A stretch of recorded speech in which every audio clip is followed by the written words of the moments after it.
It is a great honor and a privilege to introduce Baruch Glattstein. We're here in your beautiful apartment in Jerusalem. And Baruch, you were originally born in Hungary during the Shoah. If you could tell us a little bit about your parents and the connection to Hanah Shenesh with your mother, it would be unbelievable. Okay, my father is Baruch Glattstein, is from Košice, and my mother is from Prešov, Košice. A long time it was part of Hungary, and then now it is part of Slovakia. My mother is from Prešov and is part of the Slovak Republic, once part of Czechoslovakia. The rabbi of Prešov was Rabbi Moshe Lau, the father of Israel Lau, Rabbi Israel Lau. And my sister was born, my parents married in 1938, and my sister was born in 1939. A not good time to be born. And my parents decided to escape from the Czechoslovakia Republic in 1942 because Jews were transported to Auschwitz, to Treblinka, and it was not so easy to escape to Hungary because many people did it, and the Hungarian authority wanted to not to allow this smuggling of the border.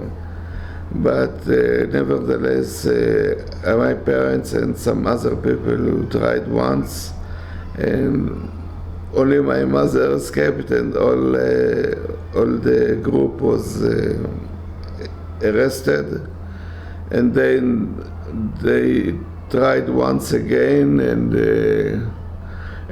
my mother and my father escaped, and the sister of my mother escaped, and they lost in the forest my sister. She was 30 years old. The sister of my mother, Hilda, she went back to the forest, and she found my sister, and she took her back to Košice. We had the sister of my mother had a sister in Košice that was Hungarian. Her name was Malvin, and as you know, in Hungary, the situation was more or less okay until 19 March 44, when the Nazi entered to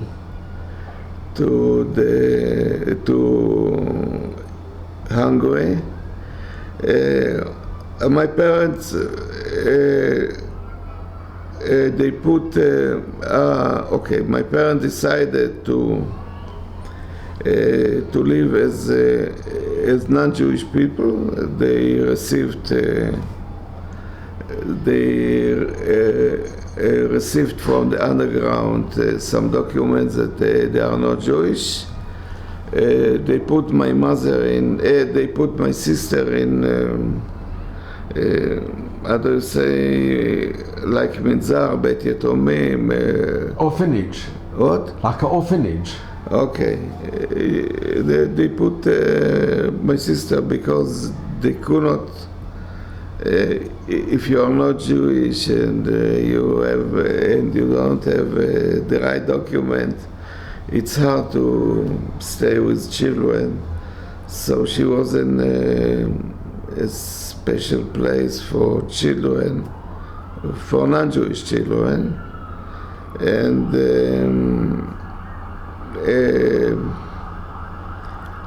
my mother was pregnant with me, and once she was there was a point of check of the Nazi and Hungarian police, and they stop some people in the street, and they saw that my mother was there, and they saw that her document is not original document. It's forged. Forged document. Her Hungarian language was not so good, so she is not local, because she is from the Slovak Republic, and she learned Hungary only after they moved from Prešov to Hungary. She was arrested in Budapest. They live in Budapest a few years from 42 to 44 when she was arrested. So she was arrested. They asked about her husband, and she said, I live in the street, I'm alone.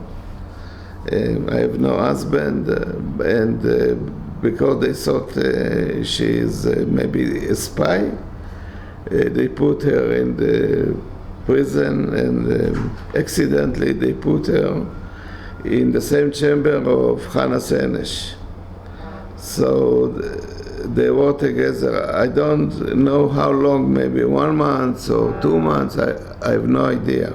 Were they in the same cell, the same room? In the same chamber. They were together. My mother and Hanah Shenesh. And Hanah Shenesh explained, she guided my mother how to behave in the investigation. The head of the Gestapo in this prison was someone that was called Lemke. His name is Lemke. He's from Vienna. And he asked my mother all the time, from who gave you this document, who gave you this document, you are not Hungarian, you are not Hungarian. My mother also spoke fluently German, because in her home many Jewish families spoke Hungarian. It was characteristic mainly to Jewish people who know German. And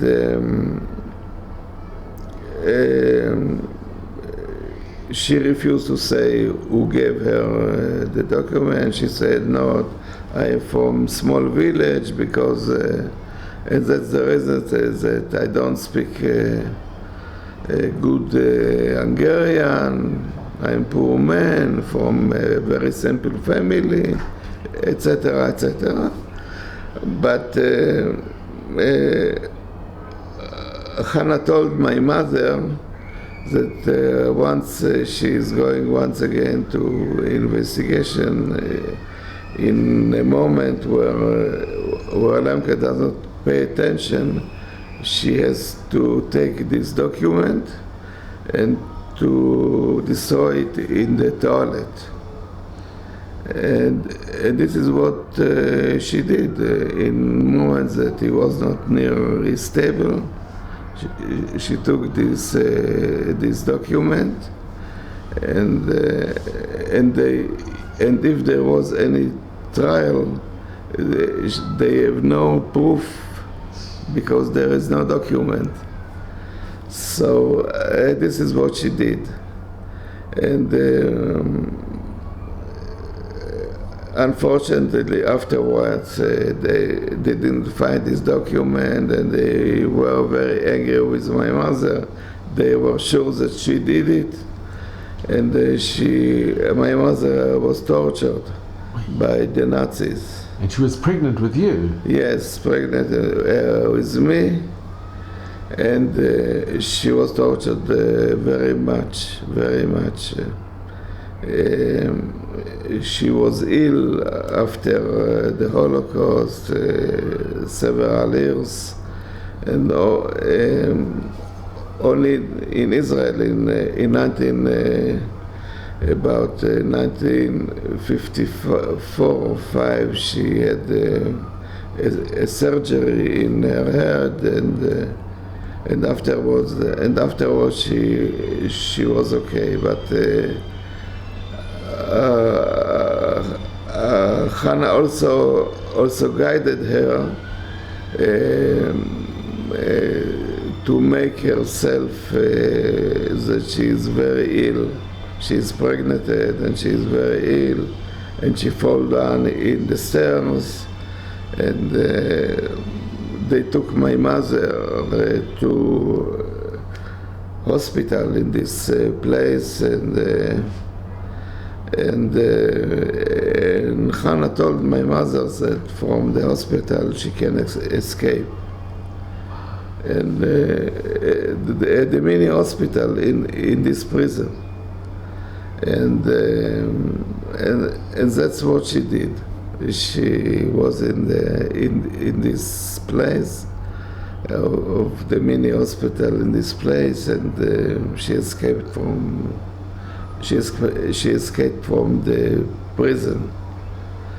She went to Kastner, and she told him that the German police, the Hungarian police, are after her if he can give her some document to go to the famous train, but he refused to help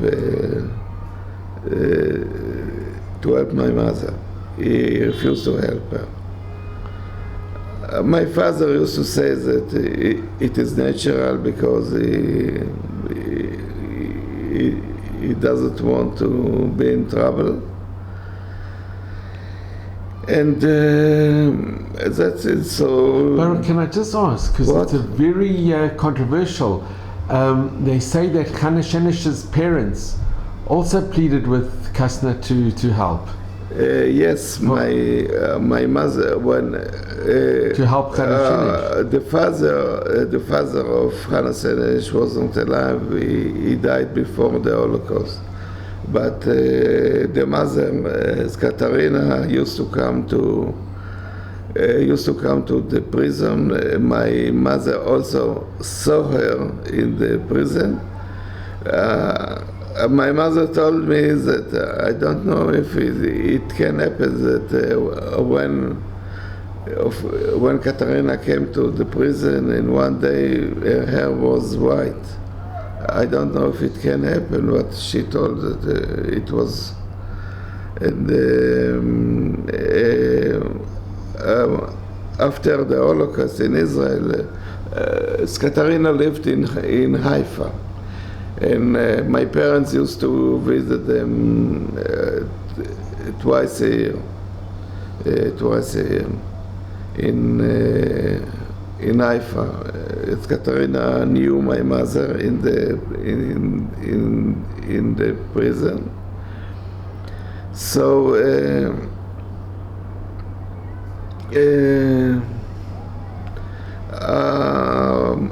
my mother she admired Hanah. She was ready to tell her story to each one that is ready to hear her, and in 1955, I think that Victor Meiri, a well-known writer in Israel in this time, was asked to write a plan to Rabima. For a play? Yes, for a stage, yes. And we interviewed my mother 3 nights. Unfortunately, I was a child, and I had a very good tape recorder, and unfortunately, I didn't document it. Unfortunately. Do you have the book? But I have the book, and here is the book. And that's Hanah Shenesh. It's Hanah Shenesh, and in the end of the book, Avigdor Meiri, he writes, thanks to all the people who helped me to write this book. One of them is my mother, that she was with Hanah in the same chamber in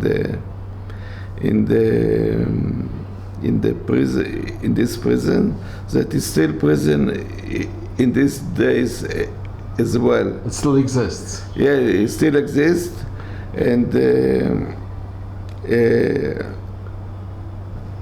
okay. So, if you know Eliada Bar Shaul, he heard about the story of my mother, and he interviewed me, and he wrote the story of my mother in a book that is called Yamim Ketikunam. It's about a unique women. He wrote mainly on Hanah, but he wrote also on my mother. And here is the story of my mother. Here are my parents after the Holocaust.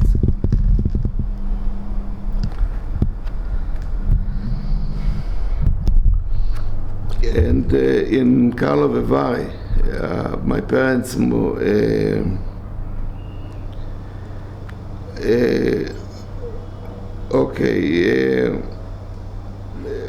Budapest was released in 18 January 45, and my parents began to move to Prešov back.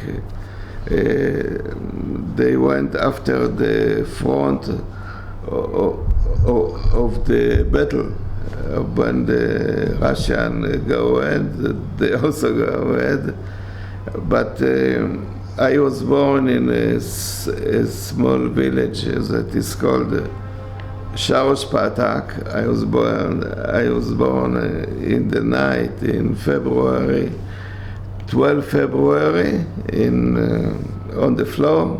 In what year? It was 1945. The Nazis were in Hungary up to April 45. But I was born in a place that there were no small German. And was this in Hungary? This is part of Hungary, small village in Hungary. Baruch, can I just ask, when your mother left the hospital from the prison and she met with Kastner to ask if he can help her or go on the train, when did she meet your father? Was it soon after? I think she found a way to meet him. I know that when they decided to live in a Jewish identity, they used to meet each other once a week in a garden, in a public garden, once a week,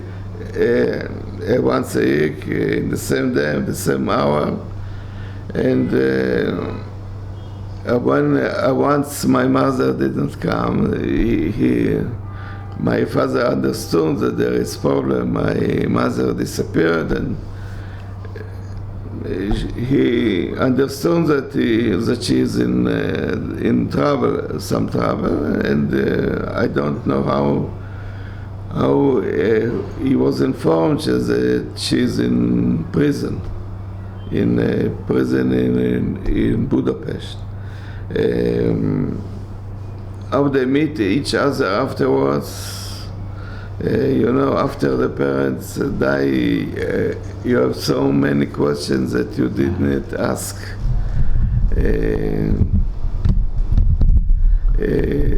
I have no idea how they met each other after she escaped from the prison. My mother had energy and senses like a cat in the street. She was very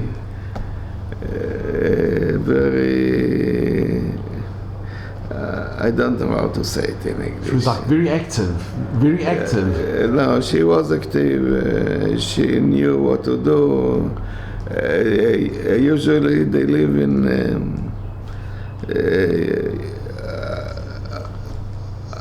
how do you say miklat in it's English? a shelter. Shelter. My father and my mother used to live in shelter. They found some shelters, and they spent a night, 2 nights in one shelter, and then the neighbor told the police that there are some Jews. Maybe there are some Jews in the shelter, so they had to move from one shelter to another one, like homeless. I don't know why they decided to live as non-Jew. I didn't ask them, because most of the Jews decided to live in Budapest as a Jewish person. And they came from people. They came from a religious background. Your grandparents were religious. Yes, they were religious. The uncle of my father was practically he was the rabbi of Slovakia between the two World War. His name was Baruch Glattstein. The uncle of my father. My grandfather died as a soldier in World War I in 1918 as a soldier in the Austrian-Hungarian army. Unbelievable. He was Orthodox, 5 children, and I didn't ask my father what an Orthodox Jew that has 5 children is doing in a war where Jews are killing Jews. Unbelievable. Hungarian Empire, yeah. Yes, Austrian, but he was 35 years old, I think, and Orthodox Jew. And what he has to do in a war that the Jews... Because on both sides there were Jews, on each side. I have no idea why he joined to... here you see... Can you show in the book you have... Here is the prison, and here is written that in this prison was the head of the Gestapo in Budapest in 44 until January 45. And it was amazing. We made a road trip 6 years ago. I did it with my sister and our children. And I got a call from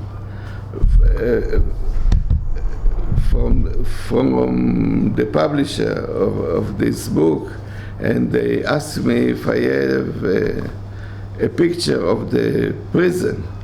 And I got this call when I was in this place. Wow. I told them I'm in front of this prison, and my son makes some pictures and send by mail or by WhatsApp. I don't know. Immediately these pictures. Was it very emotional to go back to It's Budapest? unbelievable. Some people say that it is accidental, and some people say It's min hashamayim. it is not. Yeah. But Baruch, was it very difficult for you to go back to Budapest? Was it emotionally very difficult?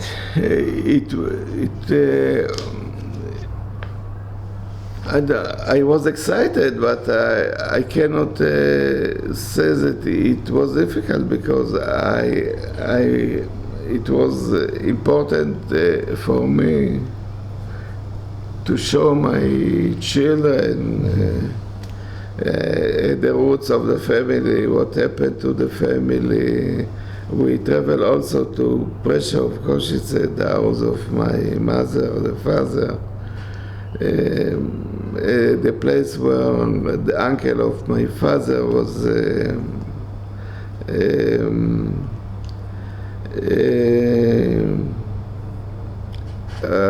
the rabbi of the head of the yeshiva in this place that was called Kira Helmets. And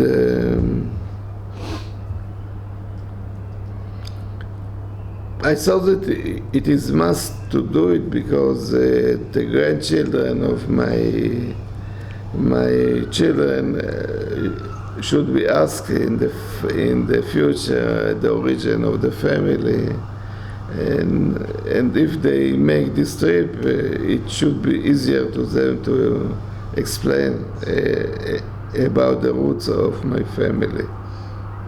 And Baruch, I want to ask, was this the sister that was lost in the forest that your... Yes. And she lives in Tel Aviv. She doesn't like to speak about her experience in the Holocaust. She's typical Holocaust survivor. She's not a relaxed woman. She worries all the time. She's a real survivor. did she get married and have a family? Yes, she has. She got married. She has 3 children, grandchildren. Everything is fine. And Baruch, when you were born, how long did you stay in that town after you? My father stayed in this small town about 2 months, and then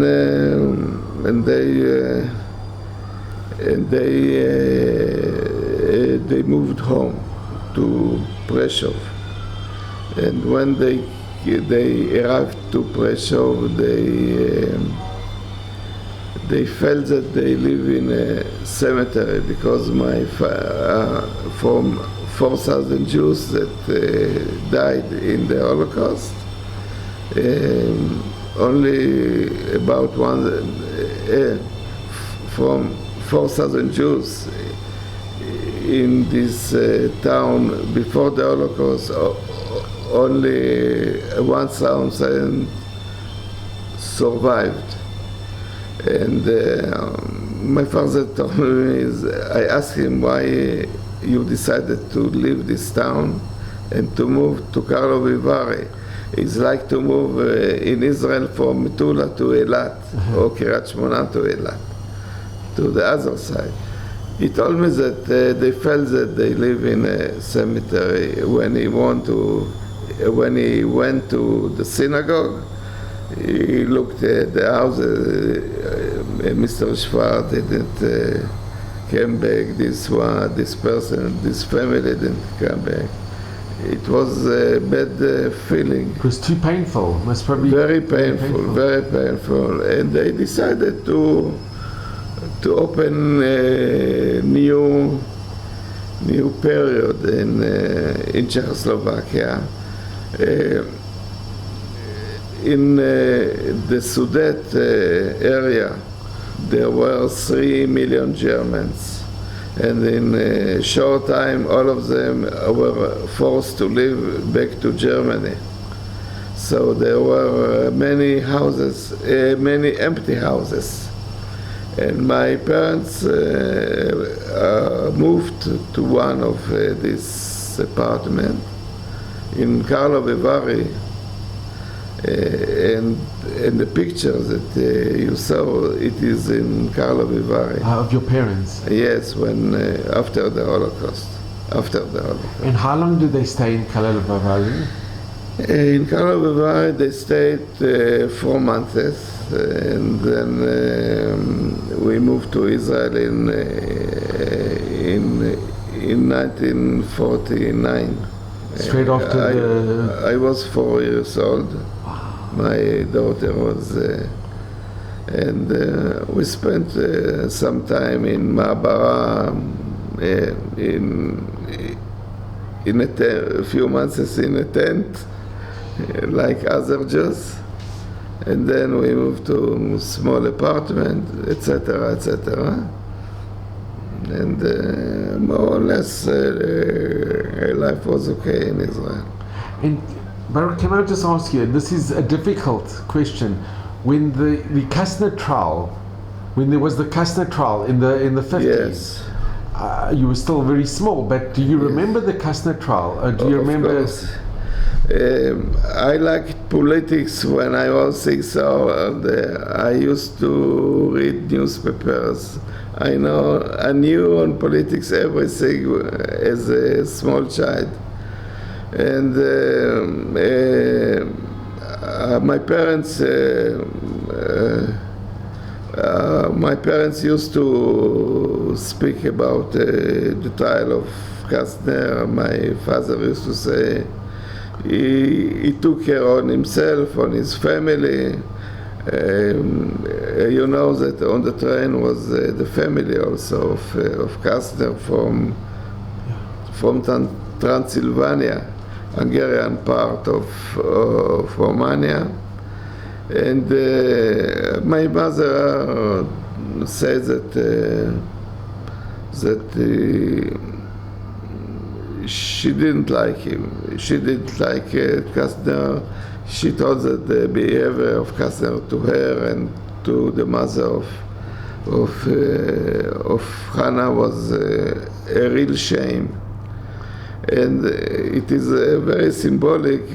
I think it was in 55. If you know what is Adloyada. In Purim, there was in Tel Aviv, Adloyada, a march. Like a parade? Yes, parade, and my mother took a bus to this parade with me, and on the way, Kastner, the ceremony of when he died in the hospital. Because they tried to assassinate him. When we moved to Tel Aviv, we saw the how do you call it? All the cars of Chevra Kadisha, etc. He was. It came on the other side, and we saw the Chevra Kadisha car with Kastner.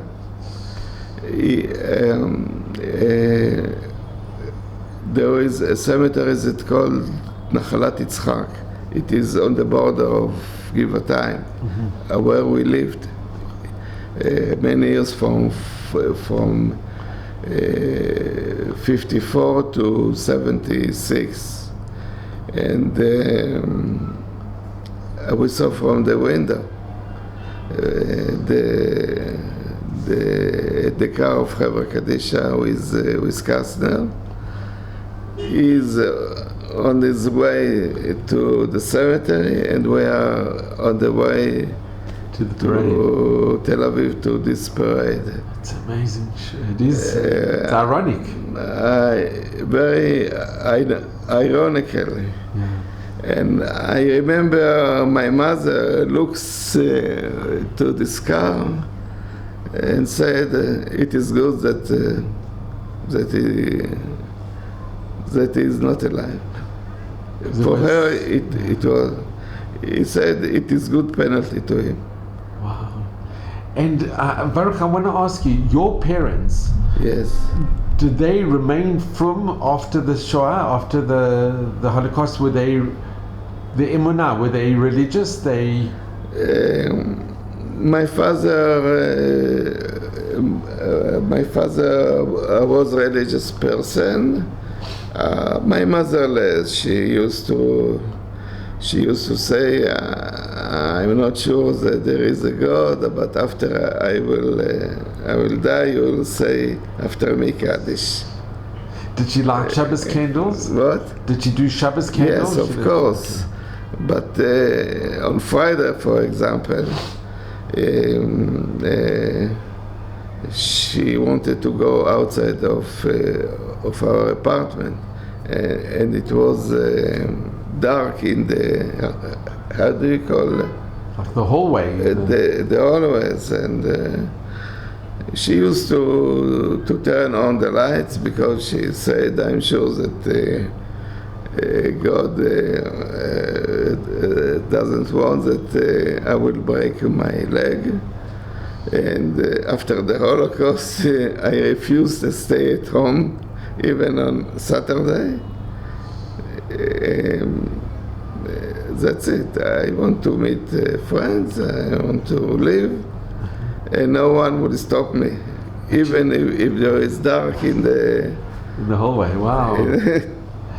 And David, I want to ask you, if I can, Baruch, if I can just ask you, Baruch, what message do you impart to your children and the future generations? What, having been born during the Shoah, really, and what your parents went through.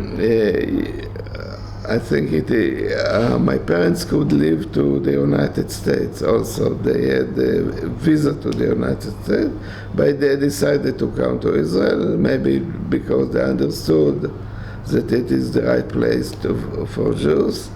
And secondly, they had family in Israel, also my father and also my mother. I think that my children, it is self-evident for them to live only in Israel. This is their homeland, and no doubt about it. And can I just ask, from your extended family, your mother's siblings or your father's siblings, did a lot die in the Shoah? What? From your extended family, your parents' family, yes. Were there many that weren't saved or were nifted, that passed away, that were killed in the Shoah? The parents of my mother, the parents of my mother were killed in Auschwitz in 1942. And aunts, uncle, etc., cousins died in the Holocaust, many of them, from my father's side, and from my mother's side. Many of them were killed in the Holocaust. And Baruch, do you speak to your children? Do you speak to your children a lot about the Shoah and to your grandchildren? I used to speak from time to time, yes. Yeah. I used to speak on the Shoah. Did your parents speak with you a lot when you were growing up? It was amazing. My parents, in Saturday night, almost every Saturday night after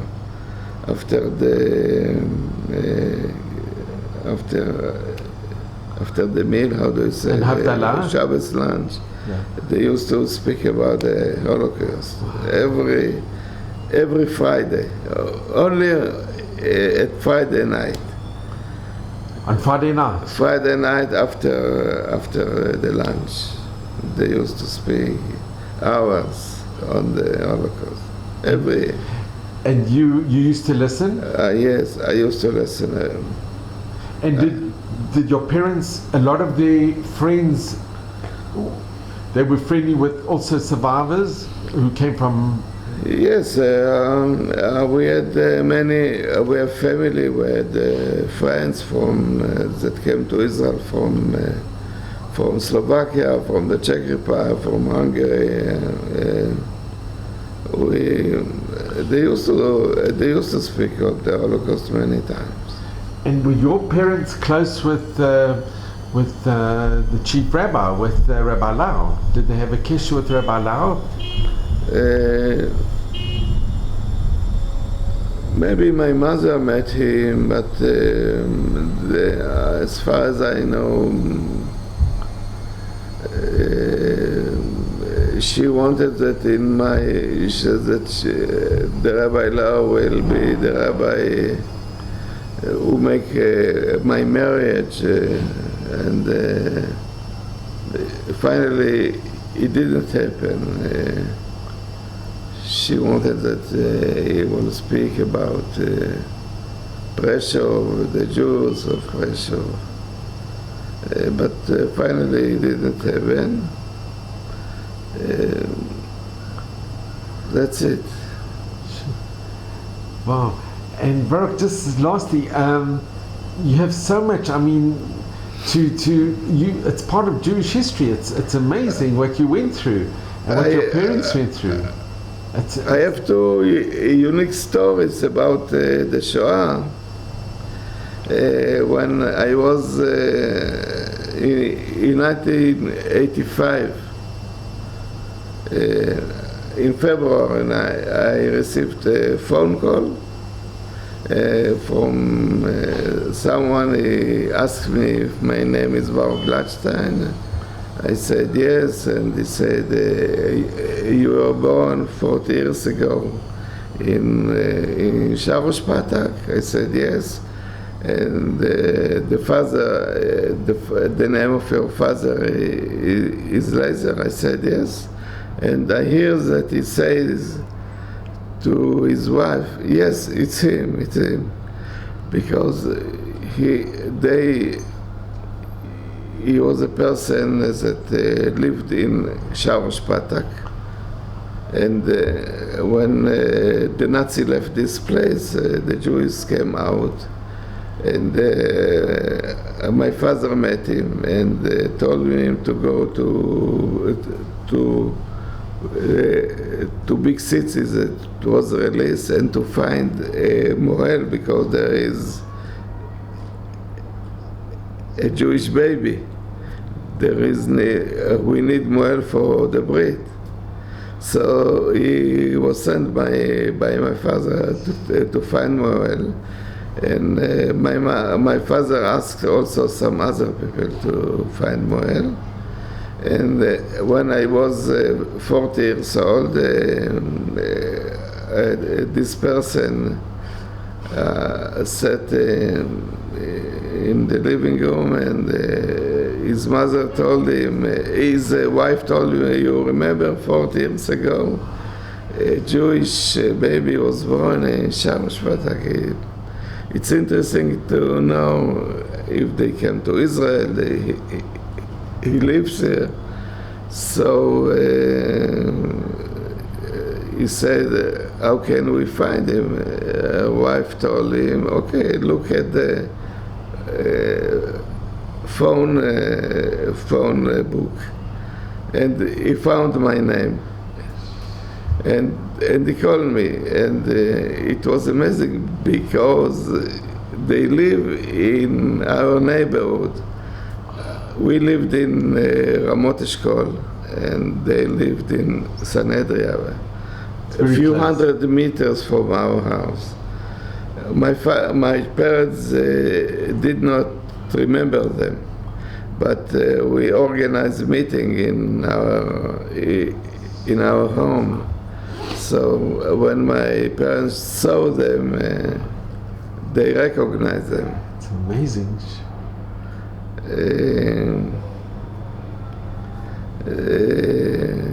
It's a small world, how do I say? It's incredible. The second story is I was a forensic scientist, and I used to testify from time to time in a court. Once I testified, it was in 2000. I testified in the court of Jerusalem in a murder case, and there were also testified one. His name is Dr. Levy from the Pathologist Institute. And he also testified in this court. And after we finished, I asked him, "How did you arrive to this to the court?" He said by bus. I told him, "Okay, because the court is in the east side of the city." I told him, "I'll take you back to the central bus station." And on the way, he asked me from where my parents. I told him, and he said that he's from. Okay, I told from my mother from Pressure, my father from Košice, and he said he's from small town not far from Košice, Kira Helmets. I told him that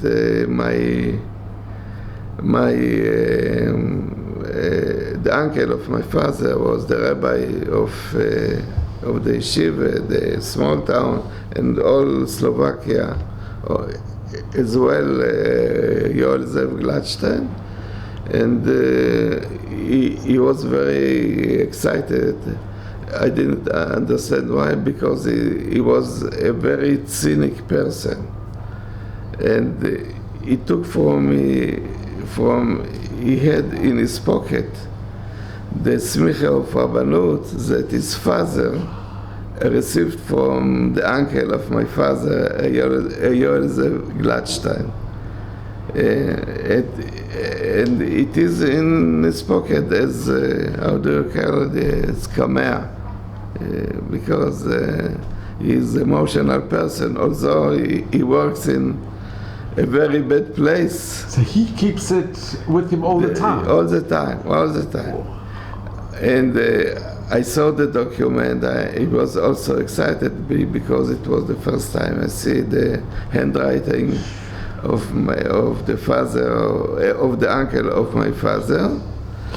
I can show you afterwards the picture of the rabbi, and from this time, we went back to the court. I made a photocopy of this document. That's incredible. Yes, it's unbelievable. Baruch, it's incredible. Baruch, I just want to thank you. But what an amazing that he keeps it with him, and that you just gave him a lift, and you gave him a ride to the central bus station, and that you were discussing. Yes. So Baruch, I really want to thank you. I am so grateful to you. Baruch, really, thank you so much. Okay, thank you. And I am extremely grateful. It's so many things. It's not a coincidence. It's min hashamayim. This is in today's Jerusalem Post. Parachuting for Hanah. Okay. The idea to follow the path of Hanah Shenesh's 1944 mission to Yugoslavia in honor of her 100th birthday. Yes, I know about it. It is written also in in the internet in Hebrew. Sure, it's a big thing. They're going to go to Slovenia, and then to parts of Yugoslavia, which ex-Yugoslavia, and then to Hungary, and they're going to retrace her path. Retrace all the way to where she was arrested. But to think that because Hanah Shenesh is an icon in Israel, she's a great hero of what she did. She's an icon, yes. And to think that your mother knew her and she gave her advice. Your mother must have been very upset when she heard that she was killed. That they tried her for treason, and it was the Hungarian police. I think that, for example, Glassman could be helpful, but he didn't want to help. And I think when that happened, the whole Israeli public changed their views. There was the turning point in their trial, when they heard that Glassman didn't help Hanah Shenesh's mother. When Glassman died, I don't think that my mother was happy that he died. My father did not care. But yes, my wife that died a year ago. I'm so Baruch, you should just only have nachas and good health and only smachot, and really I'm so grateful to you for meeting and for hearing your incredible story. Thank you so much. Okay, thank you. Maybe I'll make just a minute. Can I? We see the picture. It would be wonderful if you could. The picture of this. Sure. Baruch, it's so good. Thank you so very much. Thank you so much. Baruch, this is the picture of your uncle. The uncle of my father, Rabbi Baruch Glattstein. Can see very, very distinguished. Yes. And he was the Rav in. She was the rabbi, rabbinical authority of Slovakia between the two wars, First World War and the Second one. And he went with his community in 1944 to Auschwitz. Only few left. Only few survived. From about 1,000 Jews, only 10 came back from Auschwitz. But he didn't survive. He did not. He and his family did not survive. Unfortunately. This is the parents of my mother. They were born in the same day, 25 July 1885, and they were killed in Auschwitz in the same day. In the same day? In 42 in Shavuot. It was in the day of Shavuot 42. Born in the same day and killed in the same day.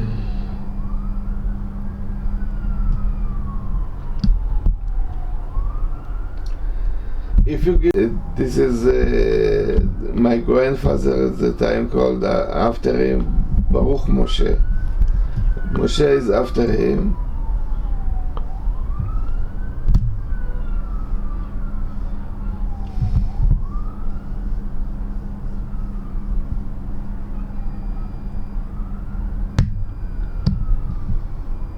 And was he nifta before the war? Yes, he is when he was soldier in the Hungarian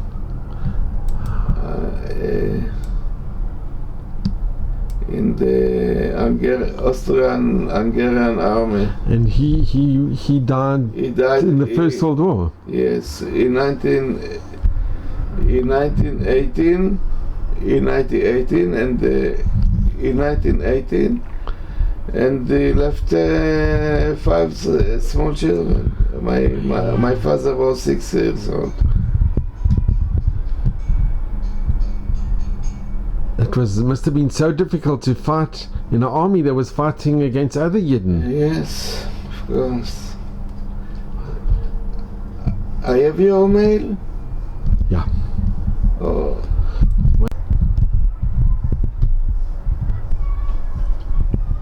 Baruch, this is the smicha that you're of Rabbi Baruch Glattstein to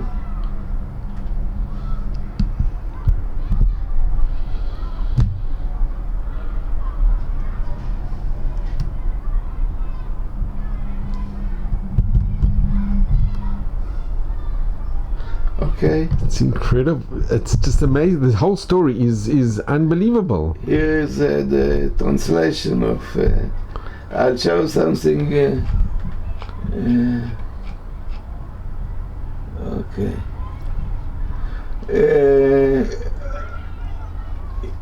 Here's the picture of the rabbi. You see? Yeah. In a store in Tel Aviv. I can see, sure.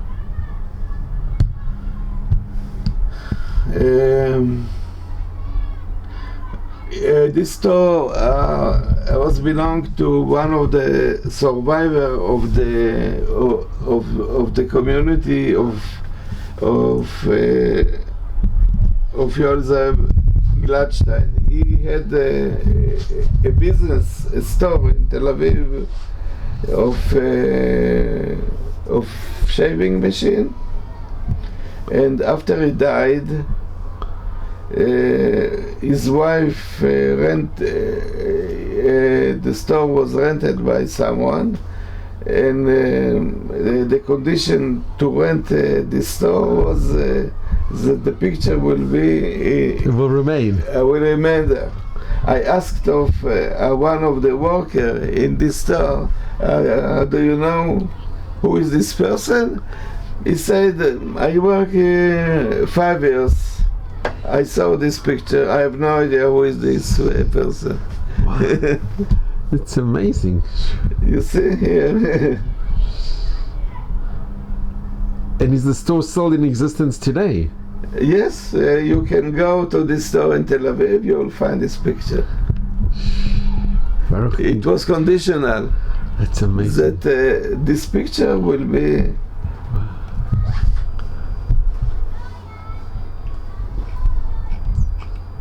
I used to write from time to time on Parshat Shavua. My life and Parshat Shavua. And I put also, if you knew Edward Koch, did you see his grave? He was the mayor of New York. Did you see his grave? What he wrote?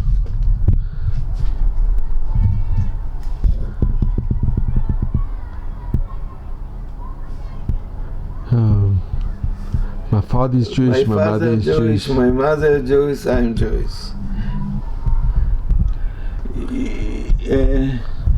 You heard about Daniel Peres that was killed in Pakistan. And he put here Shema Yisrael. Yes, and he said to the Muslim, my father Jewish, my mother. That is before he was killed. What? Before he was Yes. killed.